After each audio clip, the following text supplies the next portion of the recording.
बघ ना,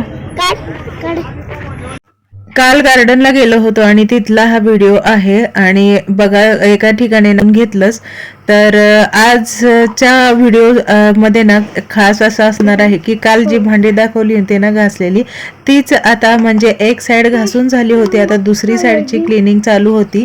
दिवाळीची पेंडिंग क्लिनिंग मी जरा उशिराच काढली. तर टिफिन भरून दिले. टिफिनमध्ये बीन्सची भाजी, चपाती, सॅलडमध्ये काकडी आणि गाजर होतं आज.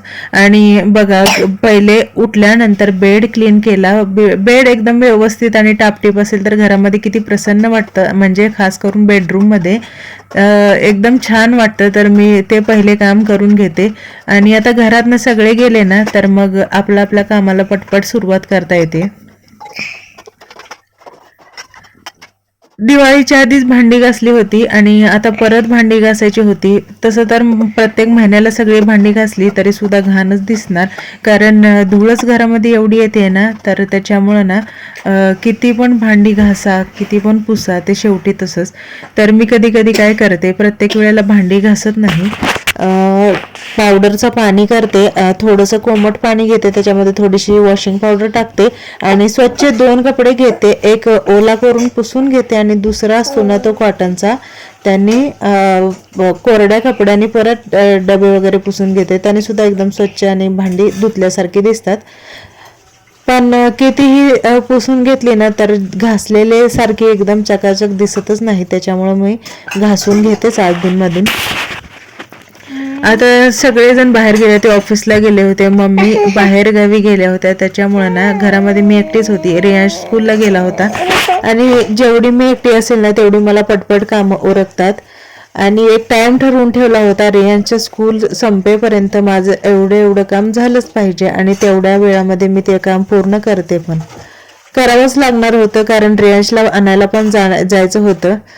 खरं तर किचनवरच्या मांडणीतली भांडी घासायला काहीच वाटत नाही. खरं तर काम इथून सुरू होतं, म्हणजे जे किचन ओट्यावरती जाऊन खिडकी घासायची असते किंवा टाईल्स वगैरे घासायचे असतात ना, इथे खरं तर मोठं माझं कष्टाचं काम असतं, कारण किचन ओट्यावरती चढलं तर उभा राहता येत नाही आणि त्याच्यामुळं ना एकदम अवघडून जातं.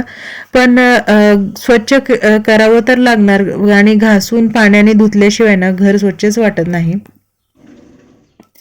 तर मी पहिल्यांदा खिडकी घासून घेते, ब्रश आणि निरम्याचं पाणी टाकून घासून घेते आणि त्याच्यानंतर मग जी घासणी असते भांड्याची त्यांनी काचा वगैरे घासून घेते.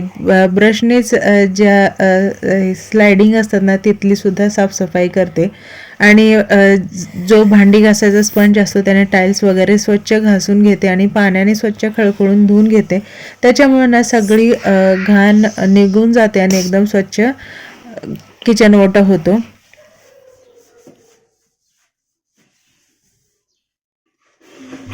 वरती जागा अपुरी असल्यामुळे ना आणि पावडरचं पाणी वगैरे सांडलेलं असताना त्याच्यामुळे पाय घसरण्याची आणि पडण्याची भीती वाटते.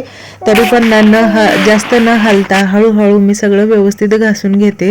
आणि एकदा तसं व्यवस्थित घासून घेतलं ना तर खूप छान वाटतं. अर्धा 1 तास तरी जातोच आरामात, पण खरं तर हे रिस्की काम करावंच लागतं. आणि आता बघा मी सगळं घासून घेतले आणि त्याच्यानंतर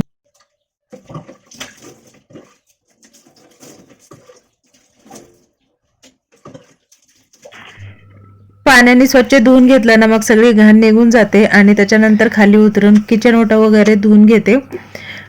खरं तर ना जास्त वेळ न घालवता मी आज काम केलंय, कारण वेळ संपत आला होता, रियांचं स्कूल संपायचं टायमिंग झालं होतं, त्याच्यामुळे पटपट उरकलं.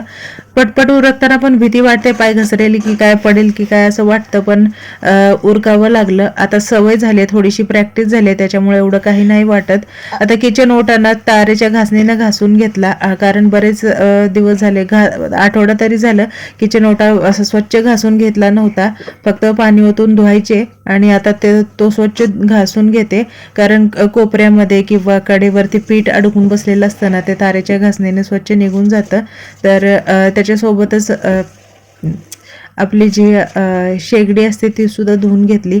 शक्यतो शेगडी जास्त सारखी धुतली ना गंजते, म्हणून धुत नाही, आठवड्यातून 2 वेळा तरी धुते.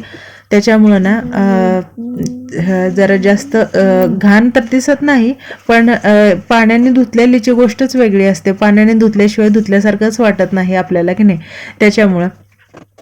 तर आता बघा माझं 20 मिनिटातच किचन ओट्यावरचं काम झालं आहे आणि आता मी जाणार आहे बाहेरच्या साईडनी धुवायला. तोपर्यंत रियांशला म्हणलं आंघोळ घालून घ्यावी, स्कूलवरून आणला आणि बघा त्याचं काय चाललं आहे, पाण्यामध्ये मस्ती चाललेली आहे. तो चान्सच मारतो माझं काहीतरी काम चाललं असलं की इकडं ह्याचं पाण्यात खेळणं सुरू आहे. तर सगळं काम करून घेतलं, भांडी वगैरे मांडून घेतली. आता याचा डिटेल ब्लॉग मी दिवाळीच्या आधी अपलोड केला होता, त्याच्यामुळं ना मी डिटेल व्हिडिओ काय बनवला नाही. तर सगळं व्यवस्थित मांडणी वगैरे मांडून घेतली आणि आता त्याच्यानंतर संध्याकाळी खूप दमले होते ना, त्याच्यामुळं म्हणलं अख्खं मूग आहे ना त्याची भाजी आणि भात करायचा आणि 1-2 भाकरी करायची. तर झालं.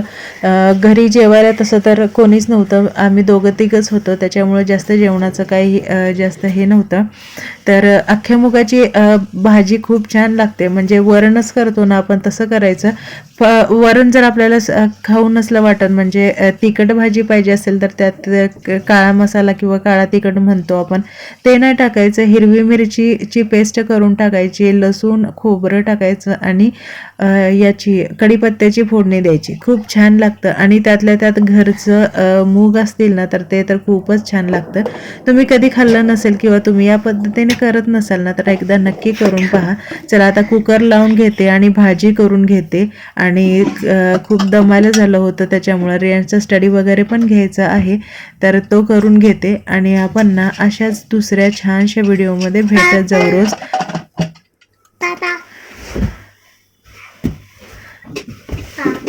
तर संध्याकाळच्या वेळेला मी रोज कुकर नाही लावत, भात आहे ना शक्यतो पातेल्यामध्ये शिजवून घेते आणि त्याच्यावरचं जे पाणी असतं, पेज असते ते काढून घेते.